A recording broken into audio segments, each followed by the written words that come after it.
Hi guys, welcome back to my channel. If you're new here, hi, my name is Molly. Please remember to subscribe and hit the notification bell button so that you get notified every time I upload a new video. And if you are the OG, the returning subscriber, thank you so much for always coming back. Thank you so much for always engaging with my content.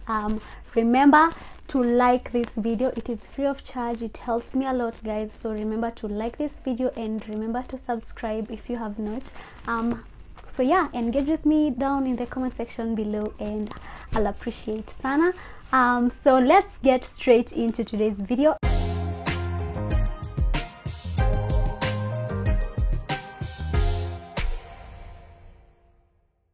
As you guys can see, today I'm going to share with you 10 things that I wish somebody told me about, that I wish somebody gave me a heads up about postpartum. And yeah, let's get straight into the video. If you hear Cocomelon on the background, which I hope you cannot hear because of copyright, Naila is watching Cocomelon. She's obsessed with. So tip number one that I wish someone told me about, or that I wish someone shared with me, I have them written down here because mom brain, hello. So if you see me looking down, just know I'm looking at my notebook because I wrote them down. So tip number one, or heads up number one, or the first thing that I wish someone told me about postpartum is how dark your belly is going to get. Like, yo, I was not prepared. I was shocked. Like, immediately after you give birth, your stomach is going to look, or is going to feel like a deflated balloon. And on top of that, your your tummy will be super dark. Mine was dark and I had wrinkly, loose skin. Let me tell you, I was shocked. I was traumatized. It was super dark. I knew it was dark, it was going to be dark, but I didn't know it was going to be black, charcoal black. So yeah, be prepared for that.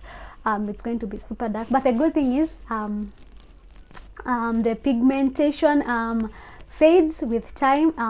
If you'd like to see my progression and if you'd like to see my belly shot, please go and watch my previous video. I just showed you guys how my belly looks like right now. It has not yet 100% gone back to its normal color, but it has improved a lot. Number two, I wish someone told me or warned me about how much bleeding, how much blood is going to be there after giving birth. I mean, blood will be gushing out of your body. It is a lot. It's just a lot. Luckily for me, it was just for the first couple of hours, like the first 3 hours. I mean, I would soak a pad. It would soak and leak in less than 10 minutes. That's how bad it was. I was shocked. I even asked my doctor if it was normal, if I was okay, and he was like, yeah, it's okay. It will just reduce as time goes by. And from there on, it reduced kabisa. And I think I bled for like a week, if I'm not wrong. Like, it was like normal kawaida period for like a week, and then from there it was just spotting for like another week, and that was it, and it was gone. But yo, just be prepared. There's just going to be a lot of blood. So yeah, stay prepared. If you can get adult diapers, I'd advocate for that, because these what are they called, postpartum pads, they ain't gonna do it, boo. They ain't gonna do it. So if you can get adult diapers, those will save you a big one. Okay, all right. Number three, kwanza, let me see kwanza some juice because of that. Number three, I wish someone warned me about the kind of pain I was going to experience with breastfeeding. Oh.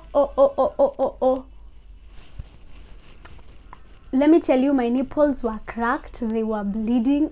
I felt like my nipples were going to fall off.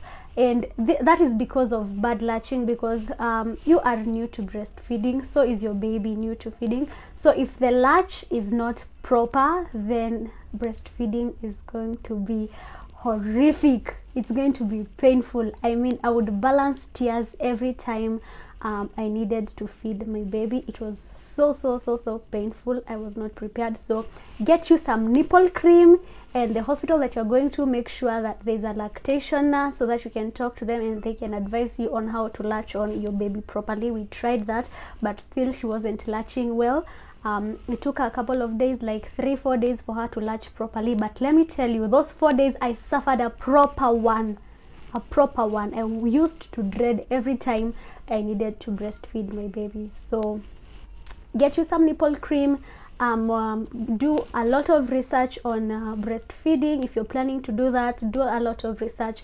Also make sure you talk to a lactation specialist or nurse or whoever you can get. Talk to them and let them help you, so that you don't go through that, because it's not cute. Number 4, right? Number 4, I wish someone told me about the night sweats. I used to wake up drenched in sweat in the middle of the night. When I wake up to feed, I used to wake up drenched in sweat that sometimes I would have to change my t-shirt because it was soaking wet. And that is something that I didn't know that could happen, and it was after it happened to me that I was shocked. And obviously I went to Dr. Google, who knows everything, and I found out that it was actually a normal thing. I didn't know that you actually do sweat a lot. So yeah, you're going to sweat a lot postpartum, and for me it was like the first week or so, because your hormones are going down, your estrogen is going down. Remember, your hormones were up there during pregnancy, and now you've given birth, so they are drastically dropping, and that will cause you night sweats, and you will sweat profusely. You will wake up soaking wet, and then you'll start to shiver because your sheets are wet and your clothes are wet. Okay, so go to sleep with an extra pair of t-shirts, and you can spread something like a towel on your side of the bed, so that when you wake up you can just remove it. When it's wet, you can just remove it and put on another one, because you'll be sweating a whole lot. The 5th thing that I really wish somebody told me about was postpartum baby blues. Okay, so I heard about postpartum depression, I heard about postpartum anxiety and all that, but nobody told me there's something like baby blues. Let me tell you, baby blues can get really bad. Luckily, they last about the first 2 weeks after giving birth, which was the case for me. But let me tell you, in those 2 weeks, I was miserable. I was anxious about everything. I was scared. I would cry. My emotions were all over the place. I would get easily angry. Anything would make me cry. It was so bad. And let me tell you, if you don't have a strong support system, baby blues can actually drive you into now postpartum depression. And baby blues are quite common. I was overly emotional. I would get really angry about small things. I would cry about anything and everything. It was just an emotional roller coaster. So just in case it happens to you, just know it is normal. Just be gracious to yourself and give yourself time, and hopefully it will go away within a couple of weeks. Okay, the other thing I wish I knew, and this is for my mamas who got stitches down there, is how painful the healing process can get, how painful and uncomfortable the healing process can get. Okay, so when the stitches start to dissolve and fall off, now that is when the pain begins. Funny enough, I used to survive on paracetamol and diclofenac. I used to pop them pills daily because it was so painful. And the weird thing is that it gets painful as it heals, because when the stitches start to dry off, and especially if you had quite a couple of stitches and like the two ends start poking you, that can be quite uncomfortable and quite painful. So yeah, that happened to me, and it was quite a nightmare, to say the least. So if you got stitches and you're feeling that type of way, just go back to your doctor and let them check on you, and if possible let them cut those two campers, those stitches, let them cut them out, because the more they keep poking you, the more uncomfortable it will get until they fall off. Okay, this is point number 7, if I'm not wrong. Number 7, this is what? Number 7, I wish someone told me about mastitis.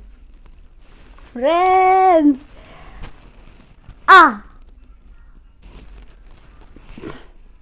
so my milk came in quite fast, okay, and this was like 2 or 3 weeks after I had given birth.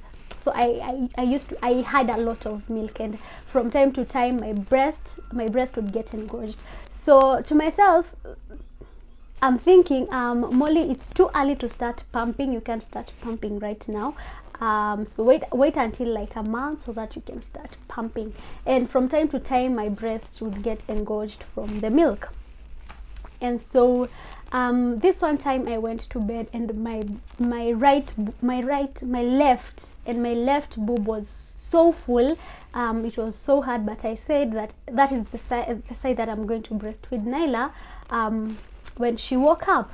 So I went to bed, and no matter how many times I fed her from that boob, it still felt very hard, and it was as hard as a rock, and it was getting painful.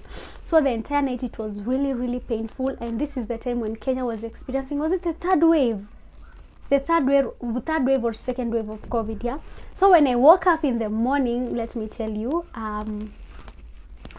I had muscle pain all over my body. I couldn't even lift the baby up. Like, my hands didn't have the muscle capacity to even lift my baby up. My entire body was aching. I had flu-like symptoms, and my nose was blocked. I had this unrelenting headache, and it was so bad. And I honestly thought I had COVID.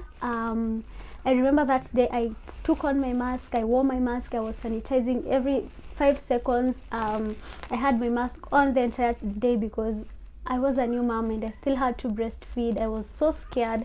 But the entire day my boob was still painful. Mind you, this time it's not even hitting me that it could be mastitis, because I didn't know mastitis can come with flu-like symptoms, which I later came to find out. So by the time it was getting to evening, now my boob was super sore and super painful. I couldn't even breastfeed from that side. I couldn't even touch it. It was very, very painful. And that is when I went to my trusted doctor, Dr. Google, you guessed right. And I read all the symptoms and all the signs of mastitis, and I knew I had mastitis. So I went to see a doctor, and I got antibiotics and Brufen, and they really helped me and he told me to breastfeed from that specific breast no matter how painful it is, and to pump. Okay, so by like in 2 days I was back to normal. I was okay. And yeah, I don't joke with engorgement anymore. The moment I feel my breasts are overly engorged and Nyla is not feeding, I will pump. I'd rather pump and pour that milk than go through that whole experience again. Number nine. This is something that I wish somebody told me about. This is for my sisters, for my ladies, for my mamas who gave birth naturally. Your pee is going to leak, and you're going to pee on yourself severally. You don't have control over your bladder. You don't have control over anything down there. So you are going to pee yourself a couple of times, okay? And this is something I was not prepared for. I was like, oh my God, am I sick? Oh my God, did I tear so much that I can't even control my own pee? Until I found out, like, yeah, it's normal, it happens. You're going to leak and you're going to pee on yourself a couple of times. So bundle up on some extra underwear, because you're going to be changing that frequently, okay? You're going to pee yourself. Yeah, it's going to happen, and it's normal, boo. It's okay, you can pee on yourself, because the moment you feel like you need to use the bathroom, before you even get to the bathroom, ishatoka. Like, there's nothing you can do about it. It happens. Before now, everything heals, and your bladder is like, oh, there's nobody sitting on me anymore, so goes back to normal functioning. But before all that, you're going to pee on yourself a couple of times, and it's okay. Hi guys, editing Molly here. Forgive the angle and the quality. I'm sorry. But number 9, something that I totally forgot to mention, is postpartum hair loss. Oh my god. Say goodbye to your edges, say goodbye to your thick hair. My hair has become so thin, it's been shedding like crazy, and my edges were like, deuces sis, we'll see you in the next life. Or not. Last but not least, I wish someone told me, you can drink a glass of wine, honey. If you're feeling overwhelmed, drink a glass of wine. If you're feeling happy, drink a glass of wine. If you're feeling depressed, drink a glass of wine. I wish someone told me I could drink a glass of wine and it was not going to harm my baby. It was not going to interfere with my breast milk.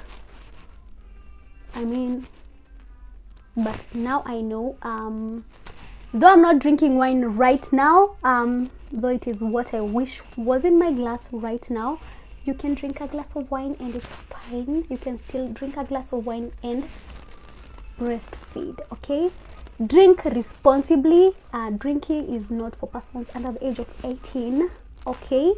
And also, you cannot overly indulge. Only a single glass. If you're not comfortable with drinking a glass of wine and breastfeeding at the same time, what you can do, you can pump some milk, drink a glass of wine, and then don't feed or pump for the next 2 hours, okay? Which is what I used to do from the beginning, yeah? So you can drink a glass of wine, but make sure you've pumped some milk for your toto before, and after drinking your glass of wine, don't pump or feed for the next 2 hours, but then after that you can go back to your normal feeding and pumping sessions. So yeah, that is all for today's video. I love you guys so much. If you've not subscribed, remember to hit that subscribe button. It's free of charge, and remember to hit the notification bell button so that you can get notified every time I upload on this video. See how I'm trying? I told you guys, we are working on consistency, and we are truly working on consistency, okay? All right, so thank you guys so much for watching today's video. I love you guys so much. I'll see you on my next one. Mwah! Bye.